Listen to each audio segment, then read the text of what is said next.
Now what do we make of the herring's head? All sorts of loaves of bread. Loaves of bread I make from his head, and all sorts of things. Of all the fish that's in the sea, red herring it is the fish for me. Ri-too-ra-loo-ra-lay, ri-too-ra-loo-ra-lay. Now what do you think we made of his eyes? All sorts of puddings and pies. Puddings and pies we make from his eyes, loaves of bread we make from his head, and all sorts of things. And of all the fish that's in the sea, red herring it is the fish for me. Ri-too-ra-loo-ra-lay, ri-too-ra-loo-ra-lay. Now what do you think we made of his fins? All sorts of needles and pins. Needles and pins we make from his fins.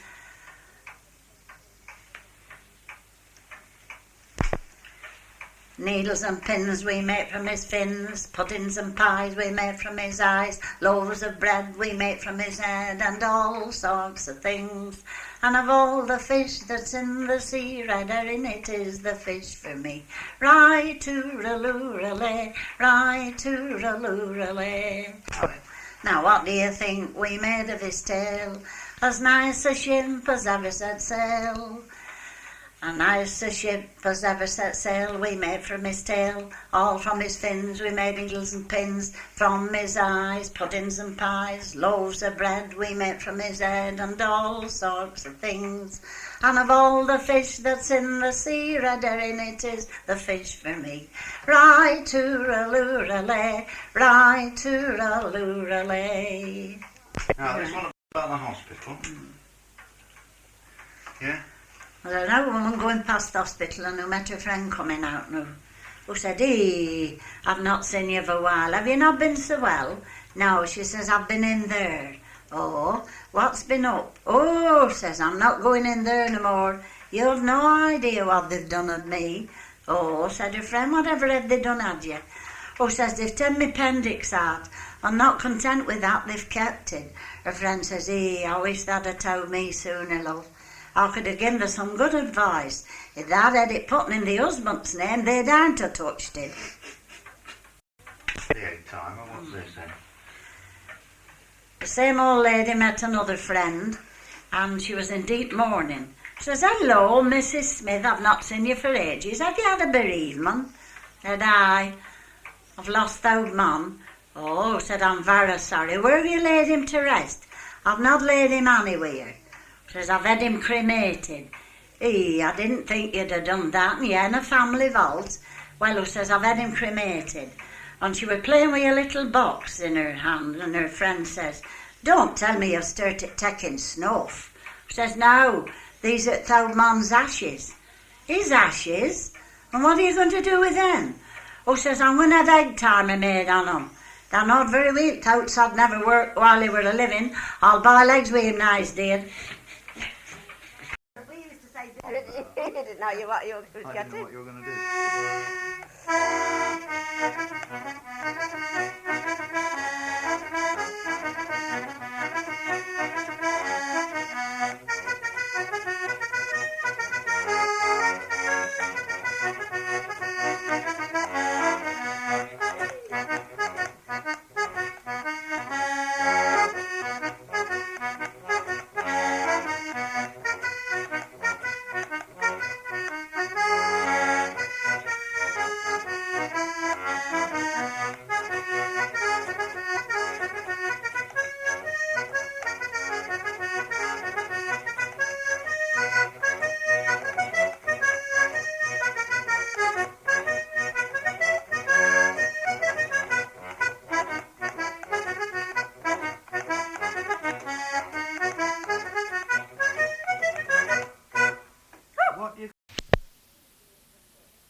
And here is the first one.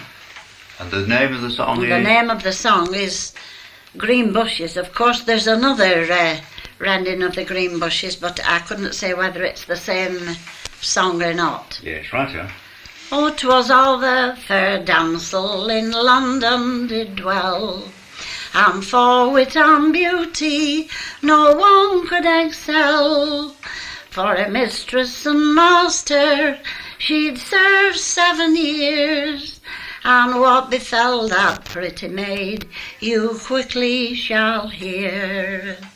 But it's time we were going from under these trees. My true love is coming, kind sir, if you please. It's time we were going, kind sir, if you please. So adieu the green bushes, and adieu evermore. Yes, now this one is the Garner's Gate tune, yes? Yes. This is one for the green bushes, and it's a Bedfordshire one. Yes. As I was a-walking one morning in May, to hear the birds whistle and the sea lambs at play, I spied a young damsel, so sweetly sang she, down by the green bushes where she chanced to meet me. I stepped up to her, and thus I did say, how far are you going to wander this way? I'm in search of my true love, the damsel, said she, down by the green bushes where he vowed to meet me.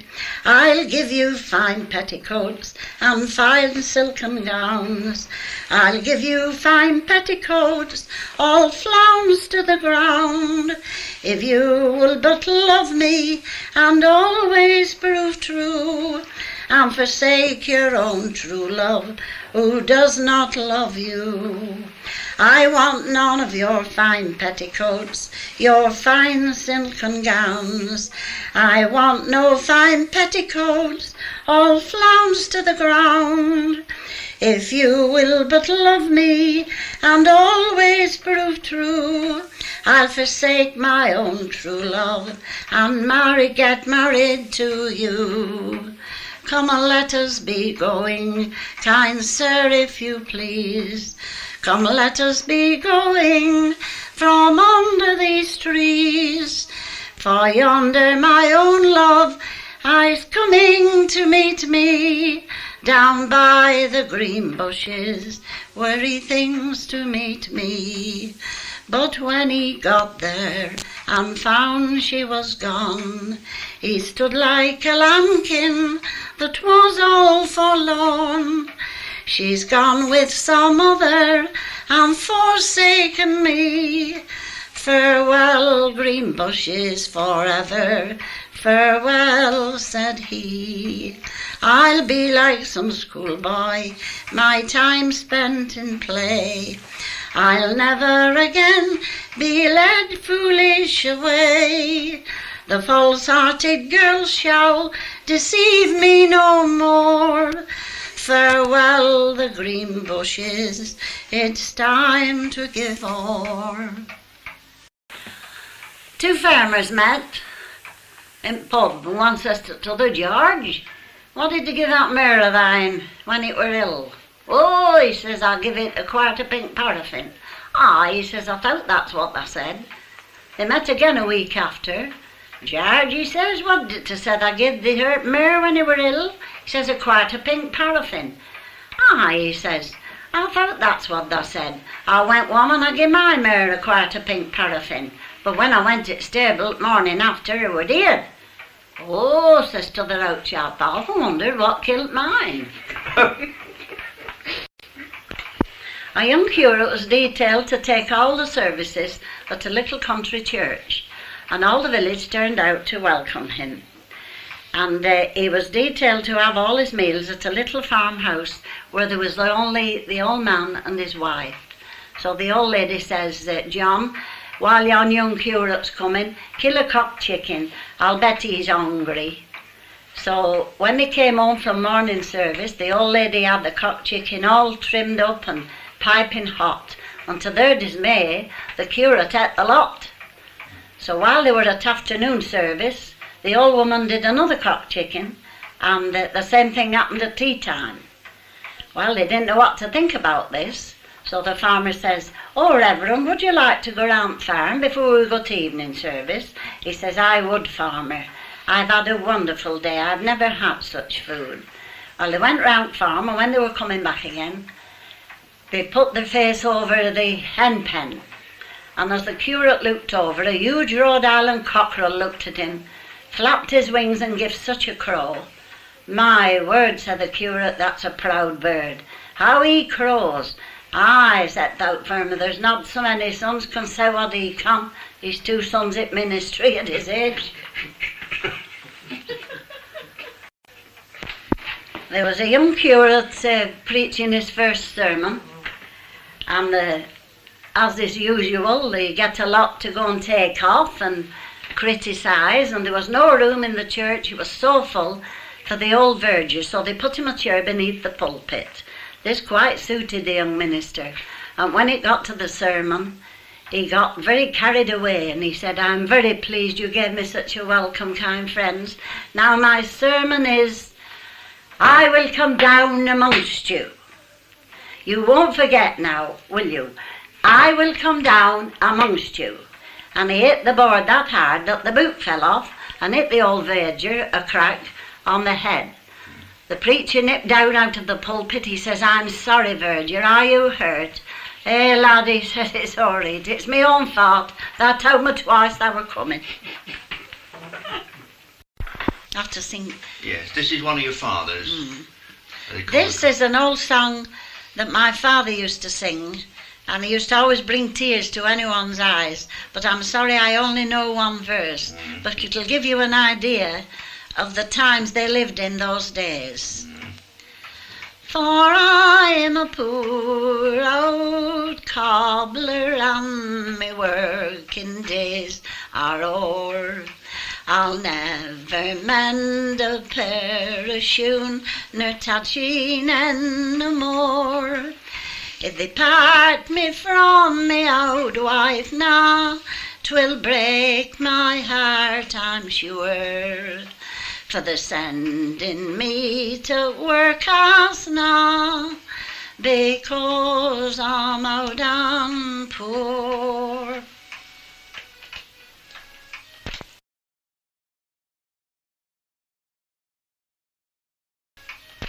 Is this another of your father's? Yeah, here's another one of my father's. He used to be his proper party piece. He used to get them all on tender hooks. At a minute to 7 last night, I had a most terrible shock. At a minute to 7 last night, it was just about 7 o'clock. Now hush, not a word, I'm as scared as a mouse. The people all say there's a ghost in our house. Oh, armed with a flat iron, I took up my post. I made my mind that I'd settle that ghost. At a minute to 7 last night, I said I had a most terrible shock. At a minute to 7 last night, ooh, it was just about 7 o'clock. Now I once went to law with a man next to me. I was bit by his dog on my where I can't say. Oh, the judge said to me in a kind-hearted way, just answer the questions that I've got to say. Now, has this dog bit you before? Well, I thought him so gentle and kind. He said, has this dog bit you before? I said, no, sir, he bit me behind. At a dance one evening I went to, I was waltzing the waltz and I nearly got through, when a man came to me with a most solemn face. He says, come away from this dreadful place. To the devil you're dancing, my boy. Oh, dancing is life's greatest curse. To the devil you're dancing, my boy. I says, never mind, out lad, I can reverse.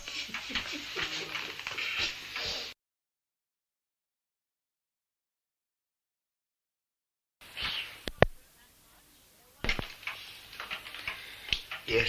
Now when you pick up your Sunday morning paper, it's nearly always trouble that you read.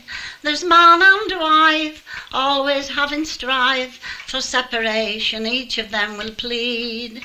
Now if the woman only used a little bit of tact, with happiness her life it would be blessed. Do the same as I do and you'll never have a row. Believe me, my old man's one of the best. I wakes him every morning when the clock strikes 8. I'm always punctual, I'm never late, with a nice cup of tea and a little round of toast, the sporting life and the winning post. I makes him nice and cosy, then I toddles off to work. I does the best I can, 'cause I'm only doing what a woman should do, 'cause he's only a working man. Oh, I rushes home from work to cook the dinner. I takes it nice and up to him in bed. Then back I go to me work and oh, he's always thinking of me, so he says. He lies in bed so patiently till I come home to tea. I wouldn't have him vexed at any cost. Gets up and has his supper and goes back to bed again. For if he's bet, I gives him back the money that he's lost. I wakes him every morning when the clock strikes 8. I'm always punctual, I'm never late, with a nice cup of tea and a little round of toast, the sporting life and the winning post. Ooh, I make him nice and cosy, then I toddles off to work. I do the best I can, 'cause I'm only doing what a woman should do. Now this little song that I'm going to sing, it's called The Cruise of the Calibar. It's what used to be sang by the bargees on the Leeds and Liverpool Canal. I'll play you the tune through and then I'll sing it.